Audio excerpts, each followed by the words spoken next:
এই এলেক সবুজ, আমি একজন কৃষক ছেলে, তুই তো ভালো করে জানস। আমার 2 মিলিয়নের আইডিটা খায়া দিছস, ভাবছিলি কি আমি হাল চাইরা দিছি? আরে না, আমি আমার ভিতরের প্রতিভা দিয়া আবারও টিকটকের ফরিউ কাপাইছি। ও আচ্ছা, তোমার প্রতিভা দিয়ে তুমি টিকটক কাঁপাইছো।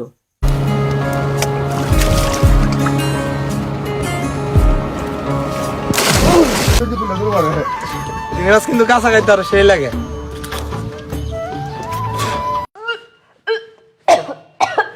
এই যে মাথার মস্তকটা, এটা কিন্তু মিষ্টি, অনেক ভালো লাগে, এটা মিঠা।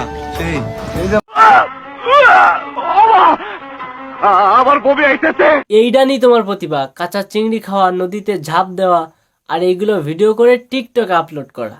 এই প্রতিভা নিয়ে তুমি টিকটক কাঁপাইছো? বাহ বাহ সুধীর ভাই, বাহ। প্রথমে তোমার ভিডিও দেখে আমি মনে করছিলাম আমি ডিসকভারি চ্যানেলে চলে এসেছি, পরে জানতে পারলাম তুই চুদির বেটা তো টিকটকার। টিকটক বাদ দিয়ে তুমি যদি দেশে একটা ডিসকভারি চ্যানেল খুলে তোমার এই মাছ খাওয়াকে, কাঁচা চিংড়ি খাওয়া ভিডিও সেখানে আপলোড করতে, তাহলে অ্যাটলিস্ট টিকটকার প্রতিবন্ধী নামক বদনাম না, নাম কামাইতে পারতে। সঠিক বলেছেন। হ্যালো এভরিওয়ান, আসসালামু আলাইকুম, ইটস মি লাবিব। চলে এসেছি নতুন একটা ভিডিও নিয়ে। আজকে কিন্তু শুধুমাত্র এলেক সবুজকে রোস্ট করতে আসেনি।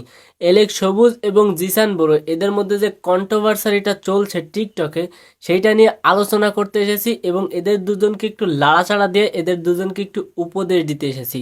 তো চলো শুরু করা যাক। তোমরা যারা এলেক সবুজের ফ্যান্স আছো অথবা এলেক সবুজের ভিডিওগুলো প্রতিনিয়ত দেখো, তোমরা নিশ্চয়ই জানো যে এলেক সবুজের পূর্বে একটা আইডি ছিল 2 মিলিয়নের, যেটা ব্যান্ড হয়ে গেছিল। এখন অনেকেই জানো এই ব্যান্ড হওয়ার কারণ কি, আবার অনেকেই জানো না। তো আজকে আমরা এই এলেক সবুজের নিজ মুখ থেকে শুনবো তার এই 2 মিলিয়নের টিকটক আইডিটা কেন ব্যান্ড হয়েছিল, কিভাবে ব্যান্ড হয়েছিল। তো চলো তার মুখ থেকে জেনে নেওয়া যাক। বন্ধু, ভুলতে পারি না আমি সেই রাতের কথা। কোন রাতের কথা ভাই? রাতের আধারে কি চিপাই চাপাই ধরা খাইছিলে আর জনগণ ধরে উদাম কেলানি দিছিল? যে রাতে তুই আমার 2 মিলিয়ন আইডি থেকে এক এক করে সবগুলা ভিডিও ডিলিট করছস। এলেক সবুজ ভাই রাতের আধারে চিপাই চাপাই ধরা খায় নাই, তার কোনো এক শুভাকাঙ্ক্ষী রাতের আধারে তার টিকটক আইডিটার পোদ মেরে দিছিল। তার ভিডিওগুলো এক এক করে ডিলিট করে দিছিল। খুব অন্যায় হয়েছে, শাস্তি হবে। যে তোমার এই আইডিটার পোদ মেরে দিয়েছে সে দৃষ্টান্তমূলক একটা অন্যায় করেছে, তার শাস্তি হবে। আচ্ছা সবুজ ভাই, আপনি তারপর থেকে বলেন। সকালে ঘুম থেকে উঠে যখন দেখি আমার সেই স্বপ্নের 2 মিলিয়ন আইডিটা আর নাই, তখন আমার আত্মাটা চলে গেছে আসমানের উপর, আর পুরো দুনিয়াটা অন্ধকার হয়ে গেছে। ভাই সিরিয়াসলি, কারো টিকটক আইডি চলে গেলে, ডিলিট হয়ে গেলে বা ব্যান্ড হয়ে গেলে তার আত্মা উপরে চলে যায়, মানে সে মারা যায়। এটা আমি প্রথম জানলাম ভাই। মানে টিকটকার হওয়া যে কতটা রিস্কের ব্যাপার সেটা আমি আজকে জানতে পারলাম। আচ্ছা যাই হোক, বাদ দাও। তা কে সবুজ ভাই, কে তোমার এই সর্বনাশটা করেছে? কে তোমার মৃত্যুর কারণ? মানে কে তোমার আইডির হোগাটা মেরে দিয়েছে?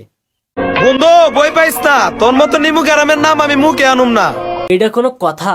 এটা কোনো কথা হইল ভাই?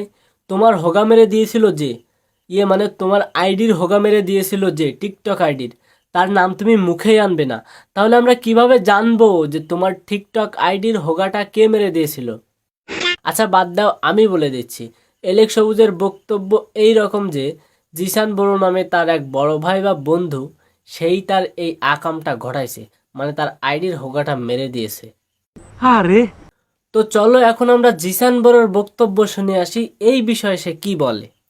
নিজের আইডিতে প্রমোট দিয়া ভাইরাল করলাম যারে, সেই এসে টিকটকে আমার নামে বদনাম করে। ও আচ্ছা, মানে আপনি বলতে চাচ্ছেন আপনি নির্দোষ, আপনি কোনো কিছুই করেননি, মানে আপনি এলেক সবুজের হোগা মারেননি, তার টিকটক আইডির হোগা মারেননি। আচ্ছা এ বিষয়ে আপনি একটু বিস্তারিতভাবে আমাদের একটু খুলে বলেন, যাতে আমরা ক্লিয়ারলি বিষয়টা বুঝতে পারি। তোরে তো শুধু টিকটক করা শিখাইছি, ভাবছিলাম অনেক কিছু শিখামো। এখানে তো ভাই দোষটা তোরই দেখছি। ছোট ভাইকে যদি ঠিকঠাক না শিখে ভালো কিছু শেখাতি, তাইলে তোর যে সম্মানটুকু পাওয়ার কথা ছোট ভাইয়ের কাছ থেকে, সেইটা তুই আসলেই পাইতি।